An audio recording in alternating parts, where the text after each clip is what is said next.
Okay, so we can use these three databases of births, marriages and deaths, online databases of births, marriages and deaths, in conjunction to find out a lot more information about these people, about any family, but I'm doing in these Gallaghers because I have researched them recently. So I want to show you what we already have. And I produced a little family tree here. It's actually quite a big family tree of the Gallaghers, but it's this family in particular that we're interested in. So we have here Patrick Gallagher, do you remember, disappeared out of the Griffiths Valuation Revision books in 1889. I have him colour coded here in blue because that means he was in the Griffiths Valuation itself, not the revision books, but in the Griffiths Valuation.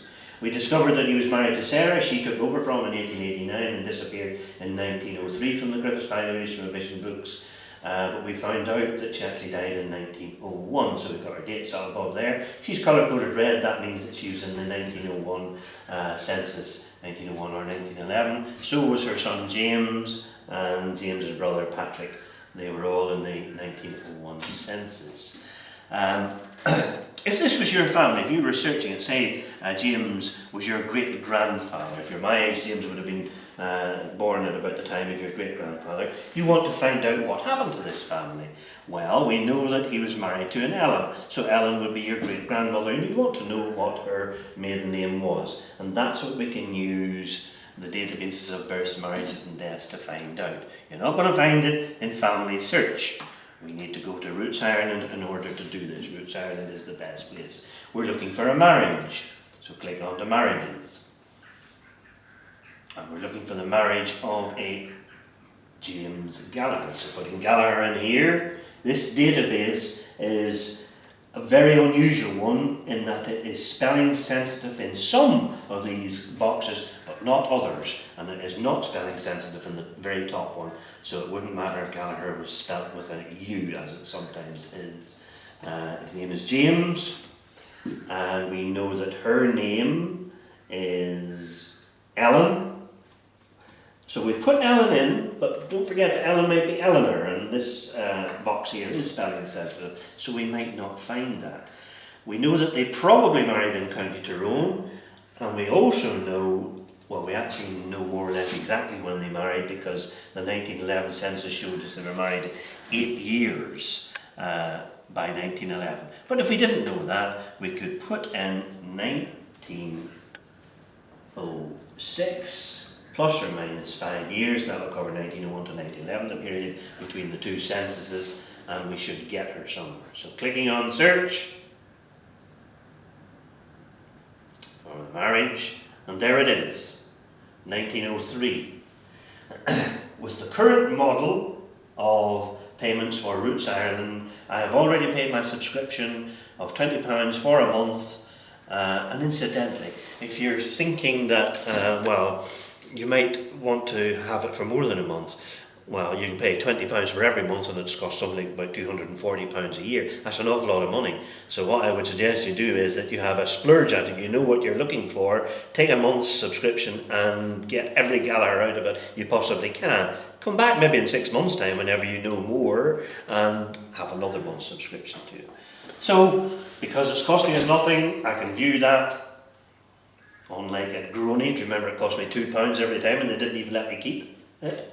And there's the marriage of James Gallagher, and Ellen's name was McCrossan. And she's Kinathan, wherever that is. Tullyard, he says he was married in, which is a bit odd because he should be in Bali. But that is him. You'll notice, incidentally, that we do not have a photograph of the marriage certificate like we did from Groney, and that's one of the disadvantages of Roots Ireland, is that somebody had to sit here and transcribe all of the information, and as soon as anybody transcribes anything, mistakes creep in, and they can't read the handwriting and they make mistakes all over the place. Also, they have a nasty habit of calling everybody 22. If you look at these records, everybody seems to have got married at the age of 22. Well, they didn't get married at the age of 22 at all. It's just that Roots Ireland have decided that anybody who wrote in that they were of full age, which is what they often did write in, which is what they mostly wrote in, if they were over 21, must be 22. which is a very silly thing to do. That catches out an awful lot of people. This man here, we know he was born in 1864, so he was an awful lot more than 22. Go back a little bit. Supposing we hadn't known her name was Ellen. Take Ellen out. See how many James Gallaghers got married in that time. 12 of them. 12 James Gallaghers got married in that period. And it very often is the case that you don't know who somebody's married to. So, can you do anything about that? Well, we can refine it down a bit more, because we know that his father was called Patrick. So if we put Patrick in under father's name, father's first name here, you could put in father's surname, and that wouldn't get you very far. Gallagher. Search. How many are there now? Now it's cut down to 4. There's only 4 of them. Well, we know that his mother's name was Sarah. Is that right? Mother's name was Sarah. So put in Sarah, right? And what happens? Click search, and you get none. Oh my! Well, isn't that terrible? Well, the reason for that is because Irish marriage certificates do not have the mother's name on them. So if you put in the mother's name into that database, they will start looking for ones with Sarah and don't find any, because there isn't any, because they don't put the mother's maiden name on there. So this is where you need to know what a certificate contains within it, so that you're not asking it to search for something that isn't there, because if you do that, you won't get the record at all, even though the record is there. Quite why Roots Ireland have a box for mother, whenever they know perfectly well that there won't be any mothers in it. I didn't used to be sure, but this covers not just civil marriages, it covers church marriages, and there's just a possibility that if you get married in a church, somebody might write down the name of the mother. I've never seen it yet, but I suppose it's possible. So there we take a mother out again, and we found that marriage. Now, could we find it at Groney? Let's have a little look. We're searching for a marriage this time. And we can put in Gallagher, and we can put in James, and we can put in that he got married sometime between 1901, when he wasn't married, in 1911, but we can only do 5 years at a time, which is, whoops, 4. And we know that it's Strabane, registration district. So let's see what that gives us. Okay, 3 records, and there's 3 of them there. So 3 James Gallaghers got married in that period, and remember that's not all the way up to 1911.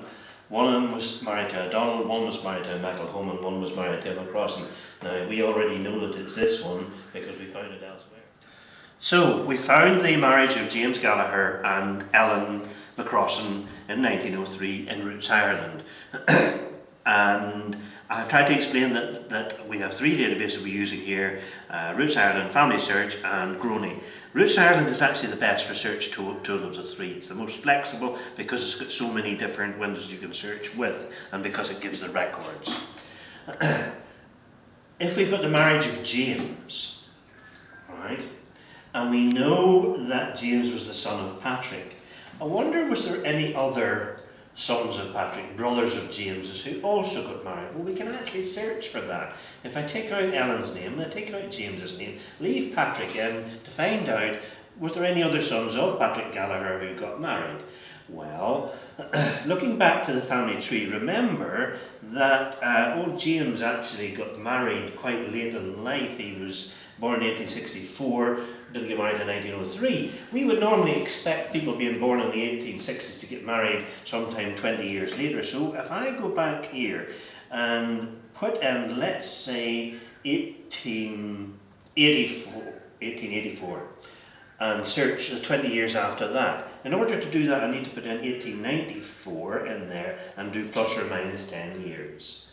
So that will cover the period of 1884 to 1904, all the Gallaghers getting married whose fathers were Patrick. Click search, and in County Tyrone, we've limited it to County Tyrone as well. And there are 30 of them. Well, we could go up through all 30, I suppose, But we can actually, there's another little trick in Roots Ireland. If you go over here,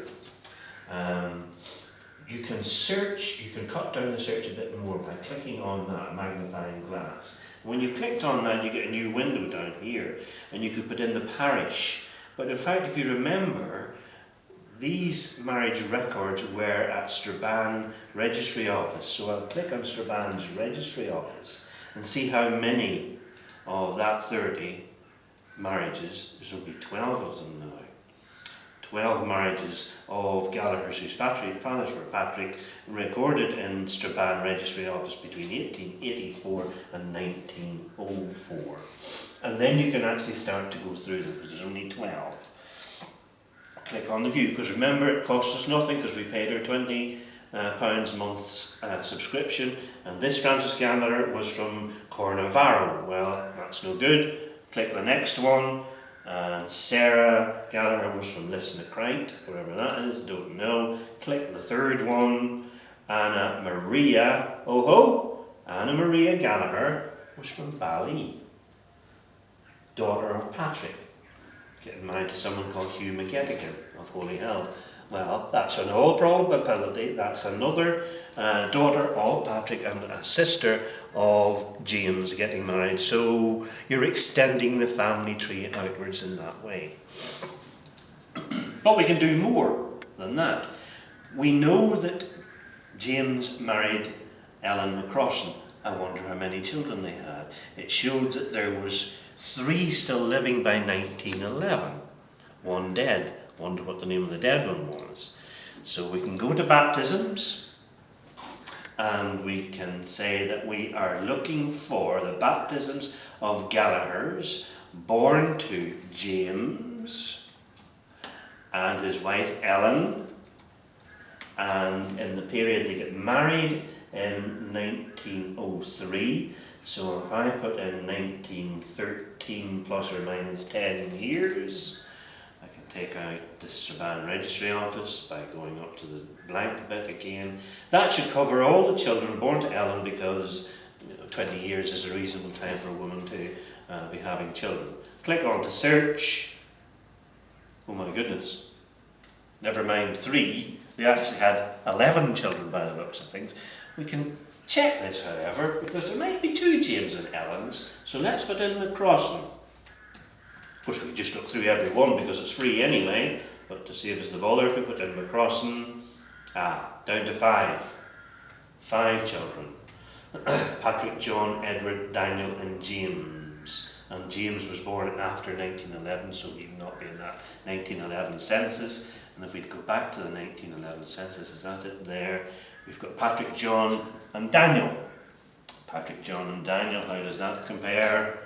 There's Daniel, there's Patrick, there's John. Edward died. So you see again how we are using Roots Ireland as an excellent tool for finding births, marriages and deaths. Again, let me emphasise, you need to know what is in any of these certificates, and a baptismal certificate does give the mother's name. Not only does it give the mother's name, it gives her maiden name as well. So there's another way we could have found out that name McCrossan. If we didn't know that she was called McCrossan, we could have looked up the birth of one of the children and then clicked on any of the children here to see the certificate, or not the transcription of the certificate, and there is her maiden name, McCrossan. Let me just take out Ellen to see if that makes any difference. No, it's still the same 5 names. So,